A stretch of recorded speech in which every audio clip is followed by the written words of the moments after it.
ગોધરા નગરપાલિકામાં પ્રાથમિક સુવિધાઓના પ્રશ્નોને લઈ સ્થાનિક રહીશોએ હલ્લાબોલ કર્યો હતો। ગોધરા શહેરના બામરોલી રોડ વિસ્તારની મારુતિ રેસિડેન્સી, દેવ રેસિડેન્સી સહિતની વિવિધ સોસાયટીઓના રહીશો મોટી સંખ્યામાં નગરપાલિકા કચેરીએ પહોંચ્યા।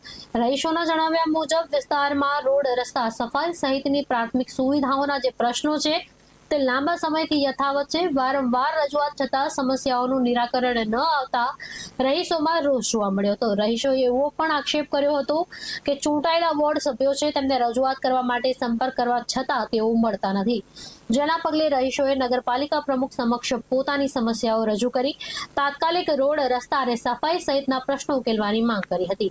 આજે અમે મારુતિ રેસિડેન્સી, દેવ રેસિડેન્સી અને ગઝલ રેસિડેન્સીમાંથી આવ્યા છીએ અને અમારી રજૂઆત રોડ, રસ્તા, સ્ટ્રીટ લાઇટ અને સફાઈની છે। અને વધારે તો અમારે અત્યારે ચોમાસાની સિઝનમાં રોડ, રસ્તા બહુ બિસ્માર હાલતમાં છે। આવવા જવામાં બહુ તકલીફ પડે છે। કોઈ બીમાર વ્યક્તિ હોય તો એ લોકોને બી આવવા જવામાં તકલીફ પડે છે। એના માટે અમે અત્યારે પ્રમુખશ્રીને અને ચીફ ઓફિસરને આવેદન, રોડ રસ્તા તાત્કાલિક અમને ટેમ્પરરી ધોરણે પેચિંગ કરી આપે કે પછી એ ચાલે એ રીતે મંજૂર થયેલો છે તો જ્યારે થાય ત્યારે ભલે, પણ અત્યારે અમને ચાલે એવું થોડી સુવિધા પૂરી કરી આપે।